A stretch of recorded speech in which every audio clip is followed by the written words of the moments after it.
Hello. Oman eti saying me mama kwaba minimum ene train ye boy duma sisi ani yako min bisro bibia obacha na weso ani entra kosi wiye an semwa mi di brem ene no eye paro GTV so na wo hwe no yi misremo yentie nsemu yi sanse yanumfo bi asori epese omo soja ewo Pres.Mahama ho private jet bi a o use na oman we mu no nyina obi anim se yanumfo bi ebaye ebe use private jet a cost Ghana man sika twitwidie pa sika mu du ya yebetumi FPD SHS for free SHS for scan bet me FPD omo etwe omo school fees amount enti Pres.Mahama buy ni die odi nyansa sabi oyo obi ayewu na yanye no yetiti ni nti no wodi nyansa eto hu enti na kwantu otu boko odi private jet ekoye Gambia odi private jet ekoye miemie bebri okoye yi odi private jet ekoye yanum epese kyerese Pres.Mahama na kwantu no wotu ni nyina no babe boganaka emboganaka yes penny not even kubu not even peso not even a shilling yes penny da yes penny a shilling da Ghana ni edi shilling sisi akenyamfo eno mafa shilling no ni ye friend slay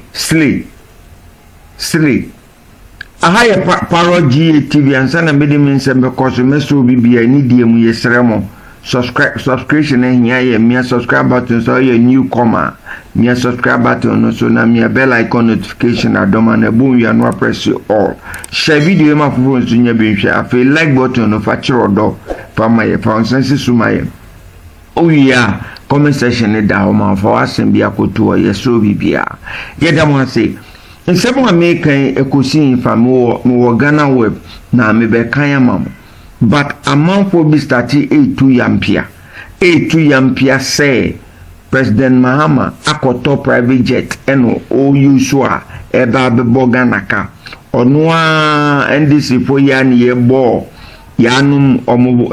President Akufo-Addo echi former President Akufo-Addo echi say ni private jet no use no e cost Ghana a huge sum of amount enteno wanya ya ena fofi nto ata ena wo hu se power bisin ebinum afeinu amanfo pese wo mudi omanu mesine so won kire ye be kire mu wa ha ba bia private jet ni fi megidi se nipa no mo kan wo nim ye se enya Pres.Mahama ni private jet ni personal private jet ni yenko Ghana web ni yenkan headline say Mahama's trips on Jatta private jet has not cost the Ghanaian taxpayers a dime. Mahama's trips on Jatta private jet has not cost the Ghanaian taxpayer a dime. Just say private jets na Pres.Mahama editu eni nyina no. Ye Ghana sika pesi wakra infim enfentiaka. Ni yenkan Felix Kwachi Ofosu, the acting spokesperson for the President John Dramani Mahama, has emphatically stated that the president's use of the Jatta private jet comes at no cost to the Ghanaian taxpayer.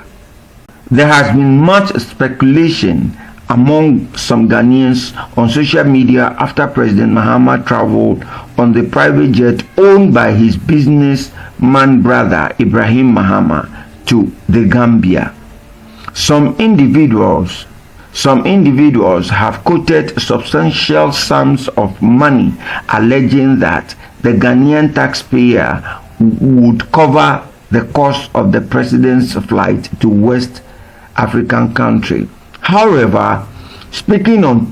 TV3, the president's spokesperson Felix Kwachi Ofosu emphasized that no money has been paid for the president's use of the jet, as it was provided to him free of charge by his brother. This alternative arrangement has not in any way, shaped or form cost the Ghanaian taxpayer a dime. President Mahama has been very mindful of the precarious economic situation we are in, and therefore is committed to utilize public funds in the most prudent way. He is not about to spend millions of Ghanaian cedis, as was the case under the previous government, to rent expensive aircraft. This aircraft has been available to him since his day in opposition, and he has used it. In fact, some of his visits immediately after the election as president in December 2024 were made using this jet. It has not led to any cost to the Ghanaian taxpayer. President Mahama is committed to using the presidential jet as soon as he receives the all cleared from the communication squadron of the Ghana Air Force. Felix Kwachi Ofosu also explained why President Mahama used his brother private jet instead of the presidential jet. President Mahama is the commander-in-chief of the Ghana Armed Force. Since becoming president, he has requested a detailed report on the state of the communication squadron,